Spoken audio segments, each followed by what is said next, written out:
We're going to cover the top 5 mobility exercises that I like to utilize with my athletes, and we're going to start right now.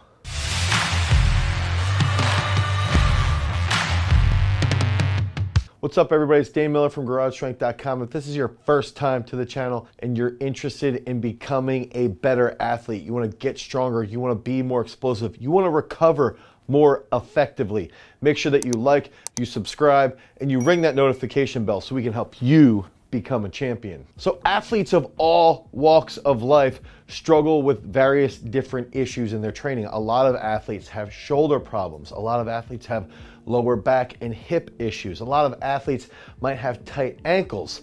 And these are all problem areas that leave athletes with various questions in their mind. Like, hey, if I could improve my lower back mobility, if I could improve my shoulder stability, will I have less pain in my shoulder? Will I be able to do more weight in a prescribed exercise? And so it's important right off the bat to recognize that lengthening is strengthening. The longer a muscle is and the more stable that joint becomes around the muscle, the more strength gains you will typically have. And that's a very important concept. And so we've also got to think about, from a general sports performance perspective, a lot of lifts carry over very well to multiple different athletic realms. So what that means is that a power clean can help an offensive lineman, and it can also help a swimmer coming off the blocks. A bench press can help a shot putter, just as it can also help a freestyle wrestler. A pull-up is going to help stride length and power output for swimmers, just as a pull-up is going to increase strike force that a field hockey player has. So a lot of these movements can carry over to multiple different sporting realms, okay, when we're talking about sports performance. So that leads to problem areas. We know that there's very specific joints that tend to get banged up. They tend to get a little bit more stressed than other joints. And so right off the bat, when we're talking about mobility, we've got to identify what are those joints. What exactly is mobility? A lot of people like to throw the term around, but they don't even think about what it even means. They know it has something to do with flexibility. Flexibility is the passive act of stretching an actual joint. So if we do a static stretch or we just move a joint through a prescribed area, that can be a display of our flexibility. But if we move a joint through a prescribed area through passive flexibility, but we can't actually fire and recruit our motor units and recruit our muscle fiber in that passive area, then we lack stability, which means we don't have mobility. So the important fact here is that mobility is a combination of stability and passive flexibility. So we know that there's specific joints that we have to focus on. We know what mobility is, and that's going to lead us into those 5 key exercises.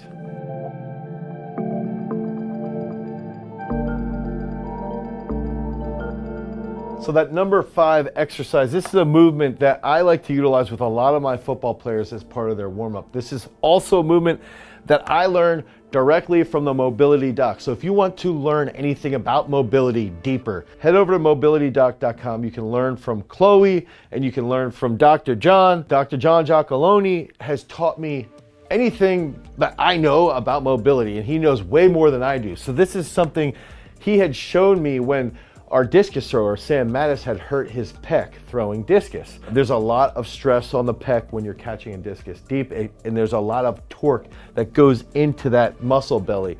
And so the scorpion pec stretch is something that you can do from a flat lying position on your chest, and you will get into that scorpion position. You'll start to kick over that right leg or left leg, depending on which side of the pec you want to actually lengthen. And when that hip starts to open up, you're gonna really start to feel that pec start to get lengthened. So if my left side needs to get stretched, my right hip will start to open up, come over, and we're gonna feel a nice deep stretch in through that whole entire left side. And sometimes I like to cue my football guys on actually flexing, having some neuromuscular facilitation inside their pec when they're getting into that scorpion position. So this is something you can do before a big upper body workout. This is something you can do every single day, because a lot of football players and wrestlers, shot putters, discus throwers, they tend to press quite a bit. So lengthening their pec is really, really important. I recommend utilizing this pec stretch every day or every other day for 3 sets of 15 to 20 contractions in the pec on each side.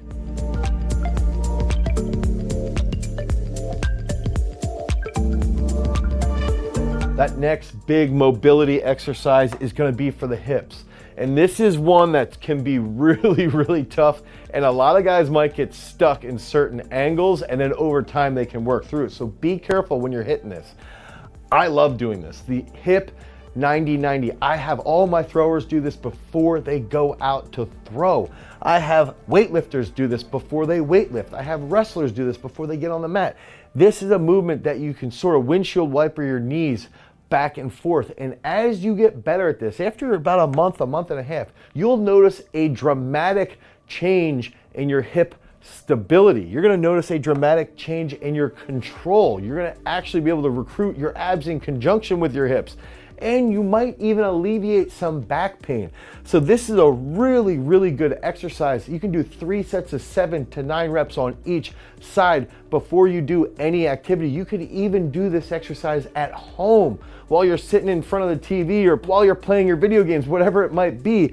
Hit this hip 90-90 and it's going to do a lot for your glutes, your lower back, your abs, and it's going to transfer really, really well over to that athletic realm so that you can increase your sports performance. So that third key exercise, this is a movement that I also learned from the mobility doc, and that's going to be the elevated eccentric pigeon pose. And so a lot of field athletes, meaning athletes that might be playing football, soccer, lacrosse, field hockey, sports where you've got to cut really, really rapidly, what ends up happening is a lot of people start to get a little bit of back pain through their lower back. And that has a lot to do with their piriformis. And this can be a very neglected area. But over time, if you're focusing on things properly, the piriformis can get lengthened, it can alleviate a lot of stress, and it can dramatically improve your overall well-being. And the elevated eccentric pigeon pose can be paired with that hip 90-90. It's something that they can work in conjunction. I recommend doing that eccentric position about 4 to 6 seconds on each side, but go 4 to 6 seconds, come back up, 4 to 6 seconds lowering, come back up. This is an exercise that you can do 5-7 reps on the right, 5 to 7 reps on the left side, and then you can start to get better with it, and your piriformis will start to open up a little bit more. You're gonna have less back pain. So this movement is really good also for weightlifters. They tend to get really tight throughout their piriformis if they're not addressing their mobility effectively. This is also an exercise that when a lot of young kids start to lift, they get tight immediately in their lower back when they first get into resistance-based training.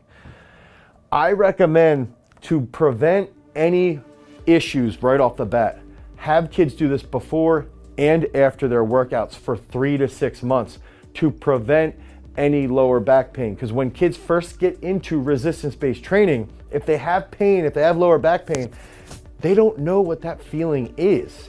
They're gonna wanna go to the doctor and get prescribed all these crazy drugs or told never to squat again. And they might completely ruin their athletic career because they never understood what discomfort actually is. So it's important. As coaches, we have to be aware that this could potentially happen. And when you're starting to do resistance-based training with younger athletes, utilize that elevated eccentric pigeon pose as a warm-up. It's very simple to execute. You're gonna feel it throughout your entire glute area, and it's going to help you feel a lot better. And it's also going to improve your body's awareness.